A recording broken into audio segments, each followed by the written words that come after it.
Доброго дня, любителі саду винограду. Вітаю вас на моєму каналі. Сьогодні коротеньке відео вам хочу розказати про свій гіркий досвід і терпіння з молодими саджанцями винограду.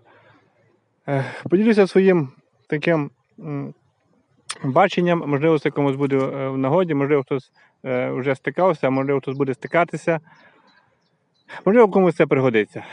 Так ось в чому ситуація. Є в мене такий цікавий саджанець, сорт називається Красава. Йому вже 3 роки, і зараз вам покажу, в якому стані саджанець, і щоб ви зрозуміли, що як не танцюй з цим бубнем, а все одно саджанець може по якійсь із причин не розвиватись. Яка саме причина, що саджанець не розвивається, не можу зрозуміти, але вам коротенько розкажу, що я робив і після яких маніпуляцій йому стало краще. Так ось сам саджанець Красава, ось дивіться, йому пішов вже 3-те літо, 3-та вегетація. Щоб ви зрозуміли, вигляд у нього, ну скажімо так, навіть не цьогорічна посадка, висадка. Тобто, а йому вже 3 роки. Перший рік він взагалі не дав приросту, другий рік він взагалі не дав приросту, точки росту не було. І я вже, так як терпіння мені вистачає, то я вирішив його не замінювати, хай собі тут сидить. Для експерименту подивитися, що з такими саджанцями буде далі відбуватися. В минулому році і поливав, і підживляв, і таку от велику яму навкруг нього викопав, щоб коріння прогрівалося. І що я тільки не робив. Все одно нічого не приносило результату. І робив такі дренажі з отворами, щоб краще повітря доходило. І підкармлю і по листу. І так. В минулому році нічого не дало результату. Перший рік, перша висадка, перший рік, я взагалі нічого не робив, тому що вважаю, що при висадці вистачає того, що кидається в ґрунт тієї підживи. Тому перший рік нічого не робив, другий рік почав вже танцювати. В цьому році також почав розрібати ось таку яму, почав також підживив, я дав трішки карбаміду, також підживляв по листу. І ось аж в цьому році він вже така верхушечка, і він вже показав набагато кращий результат і вже набагато кращий приріст. Так от, не знаю, що саме йому дало поштовх так уже піти в ріст, але для тих, хто буде втрачати надію, що саджанець стоїть, і що з ним робити, і викинути шкода, і немає приросту, і що робити. Я вважаю так, якщо є терпіння, і це для вас не є принципово, хай собі сидить. Хай сидить, там процеси по-любому якісь відбуваються, рано чи пізно він мусить дати якийсь рух. Він або загинеть, або піде далі розвиватися. От приклад тому, що він пішов далі розвиватися.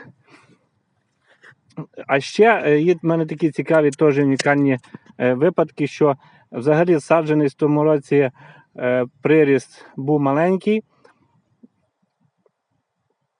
Зараз навіть вам покажу. Приріст був маленький, або взагалі приросту не було. То в цьому році я вирішив не чіпати саджанець, хай собі сидить. Це вже, виходить, друге літо. І ось вже буквально 2 тижні тому, щоб ви собі зрозуміли, ось пішов, ось він розпустився. І, як завжди, я в своєму репертуарі завжди садив 2 саджанця, тому що непонятно, по-перше, який сорт, а по-друге, завжди, кажуть, місця мало, а сортів хочеться побільше. І для того зрозуміти, який кращий, я висаджую по 2 саджанці, а потім вже буду далі розбиратися, варто він уваги чи не варто. Так ось яка ситуація, бачите, а можна було вже давно викинути і забути про нього. Та ні, він все-таки хоче жити. Тому я вважаю, що якщо є терпіння і можливість, хай собі живе. А поруч з ним, ось такий теж красавчик. Теж сорт не пам'ятаю, це одні з моїх перших сортів, які я висаджував без назв. Тобто бірки я не робив. Зараз вже не знаю, що це є, треба чекати першого врожаю. Думаю, на другий рік я вже получу з цього перший врожай. Так от, бачите, і от, нехай в цьому році цього і нічого й не буде. Я думаю, що не буде. Але він хоче жити, і я йому даю шанс. І так в мене є декілька таких варіантів, де я давав шанс, а от також така сама ситуація. Оце саджанець, якому теж 3 роки, і він аж в цьому році почав рух. І ця яма була дуже і дуже добре заправлена. Дуже добре була заправлена, тому що поряд от росте також красавчик.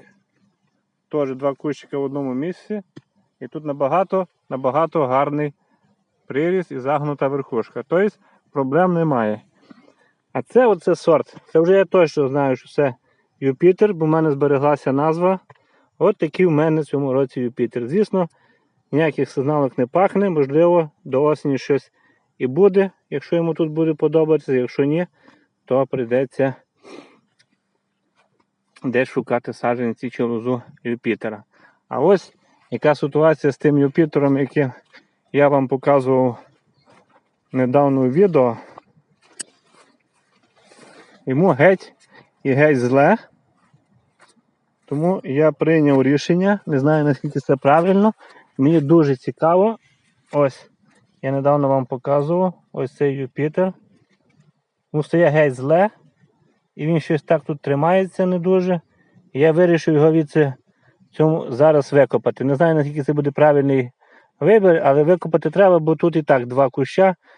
3 було точно би затісно. А так я викопаю, хоч побачу, що там. Я думаю, що йому вже гірше не буде. Оце якраз цей випадок в мене, що я в перший раз, мені стало дуже цікаво, що з ним не так. Посеред літа він почав всихати, а поруч дуже чудові кущі. Тобто вважаю, що щось там або саме його підгризає, саме цей саджанець, або йому настільки тут зле між цими 2, що він не хоче взагалі розвиватись і хоче загинути. Ну я думаю, що щось мало шансів, я думаю, що він вижиє. Буду випарпувати акуратно і дивитися, яка там ситуація. Ось така в мене історія завжди з молодими саджанцями винограду. Ті, які не розвиваються, завжди даю шанс. Тому так, а ще зараз вам покажу молоді саджанці, які я посадив дуже ранньою весною, поспішив. І це була моя помилка, більше такого робити не буду. Це для початківців. Не спішіть висаджувати дуже рано саджанці винограду молоді. Ось це сорт Велетень. І він стояв на місці дуже довго, буквально 2 тижні тому дав ось такий приріст. А посадив ще я його до перших приморозків. Звісно, укривав, звісно, поливав я його. Але аж зараз він почав сильний старт. Ось така ситуація. Тому дуже рано висаджувати теж, і коли це був саджанець з закритою кореневою системою. Тому я вважаю, що потрібно чекати аж до травня і у травні вже висаджувати саджанці з закритою кореневою системою. З відкритою кореневою системою там інша історія, можна висаджувати в будь-яку пору року. Маю на увазі і пізньою осінню, і зимою, і весною. Я так висаджував і все добре. А от з закритою кореневою системою, от яка в мене вийшла в цьому році ситуація, цей саджанець, він дуже довго стояв на місці. А ще ось є такий самий саджанець, був посаджений того самого дня. Зараз вам покажу. того самого дня Хеллоуін. Ось це саджанець Хеллоуіна. Теж є все гарна точка росту. Навіть дві. Хочу спробувати витягнути два рукава. Не знаю, наскільки це вийде. Може вийде, може ні. Ну, подивимося. То також стояв дуже-дуже довго і буквально він 2 тижні тому аж почав гарну вегетацію. Тобто дуже швидко нема сенсу висаджувати саджанці винограду з закритою кореневою системою. А тут також ще один унікальний випадок. Я посадив з відкритою кореневою системою до приморозків. Теж саджанець, де навіть бірочка збереглася. Карманод. Оцей саджанець, він хотів теж вже його викидувати, але він, от бачите, він хоче жити. Хоче розвиватись. Я вже на його місці був тут посадив інший сорт винограду, я як завжди не знаю, що це за сорт. А оцей я посадив, бо думав, що з цього нічого не буде. А цей пішов у ріс, і цей тут, виходить, теж пішов у ріс. Ну, ось така ситуація. Не звертайте увагу на буряни, тому що в мене між цими виноградом росте полуниця, закінчився збір, буду це все косити, вже буде після цих дощів, буду це все викашувати і буде вже більш-менш гарненько. Треба ще деякі кущі підв'язувати. Ну ось, робота йде, літо гаряче, в обід нічого сильно не зробиш, щось хлорозить, щось підживлюється. Кожен кущ, кожен корч, кожен саджанець поводить себе по-різному, хоча одинакова методика догляду за виноградом, але як видно, що кожен сорт потрібен свій підхід. А якщо таких сортів є дуже багато, це виходить, що до кожного сорту потрібен свій ключик. Тому вектор робиться на те, щоб знайти ті ключики до того винограду, біля якого потрібно менше бігати і танцювати. Звісно, потрібно, але не так, як є деякі сорта, що коло них лише потрібно сидіти. Тому ось так. Невеличкий такий огляд моїх саджанців, які по якійсь-то причині сидять собі і чекають непонятно чого. Все, не буду вас затримувати. Будьте здорові, бережіть себе, бережіть рідних, доглядайте за своїми рослинками, неважно чим ви займаєтеся. А я думаю, що вони рано чи пізно принесуть свій результат. Люба робота, яка робиться, мала би приносити і результат, і моральний, і фізичний настрій. Все, будьте здорові, все буде добре.